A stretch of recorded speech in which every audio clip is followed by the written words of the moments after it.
History book tells us the great Emperor Ashoka conquered Kalinga. But if you stand on the red soil of Odisha today and listen to the wind, you will hear a different truth. It was Kalinga that conquered Ashoka. Imagine it's 261 BC. You're standing on the banks of Daya River near the Dhauli hills. In Odia language, Daya means mercy. But on this day, the name is a heartbeat of irony. The river isn't blue, it is a thick, terrifying red. The water has stopped flowing because it is choked with the bodies of 100,000 Kalinga warriors. Ashoka, the man they called Chanda Ashoka, which means the tyrant Ashoka, walks through this field of death expecting to feel like a god. Instead, he looks at the blood on his sandals and the hollow eyes of the fallen, and for the first time in his life, his heart breaks. Today, we look at the day a tyrant died and a saint was born, not because of a book, rather, it is because of 100,000 fearless Kalinga warriors' sacrifices that changed Ashoka forever. Hi, I am Abhijit. Welcome to the show.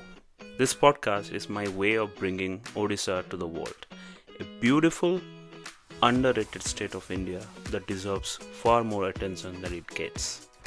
Whether you grew up in Odisha or you are hearing about Odisha for the first time, you are in the right place. There is so much here to discover, and I promise it will be worth your time. Together, we will explore the moment and stories that carry Odisha's spirit, story of its heroes, its tradition, and the quiet wisdom carried through centuries. So, settle in and let's journey into the heart of Odisha, one story at a time.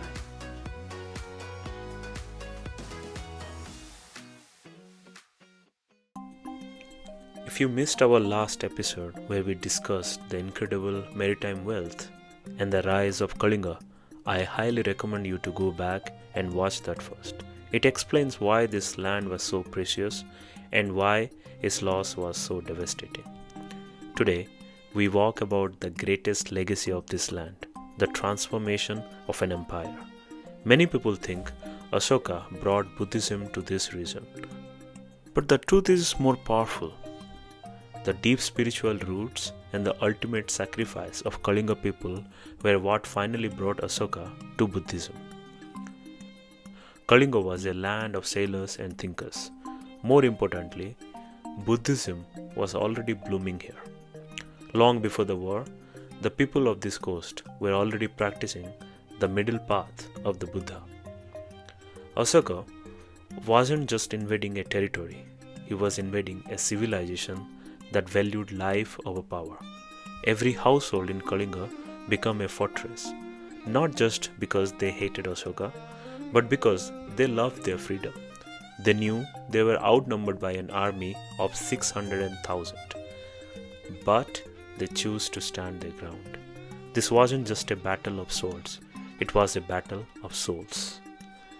The battle at Dhauli was an apocalypse. Because the people of Kalinga refused to surrender, the slaughter was total. Historian tells us that the Daya River literally changed color. It ran red for miles, carrying the blood of fathers, sons, and scholars into the sea. Ashoka stood at the summit of Dhauli and looked down. He saw the golden land he had craved, but it was covered in the shroud of corpse.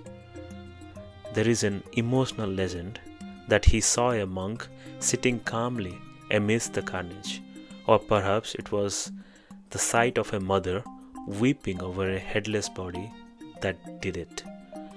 In that moment, the emotional essence of the world shifted from anger to karuna, which translates to deep compassion. Ashoka realized that he had won the land, but he had murdered humanity. The Daya River didn't just carry blood, it carried away the terrible Ashoka forever. This is the part that makes this history so significant. Ashoka didn't just feel sorry, he changed everything. He reached out to the Buddhist monks who were already present in Kalinga. He realized the strength he saw in the dying Kalinga warriors came from a spiritual peace he didn't possess. He turned his back on the war. From the ports of Kalinga, the very ones he talked about in the last episode, he began exporting a different kind of treasure. He sent his children and his messenger out to Sri Lanka, Thailand, and Greece. They didn't carry weapons, they carried the Dhamma, the message of peace. The peace that today defines much of Asia was born from the red mud of the Daya River. The story of Kalinga War is a lesson for all of us today. We all face moments where our ego or our desire to win causes us to hurt others. We think power comes from standing over people. But Kalinga teaches us that true power comes from the courage to change. Ashoka didn't hide his name. He carved his apology into the rocks of the land so that for 2000 years no one would forget the cost of hate.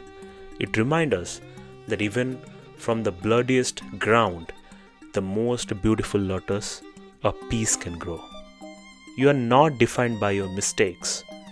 You are defined by how you choose to heal the world afterwards. So next time you visit the Santi Stupa at Dhauli, Bhubaneswar, which literally translates to the monument for peace, look at the river of Daya. You might not find the river today because it's gone and dried. But imagine the river there.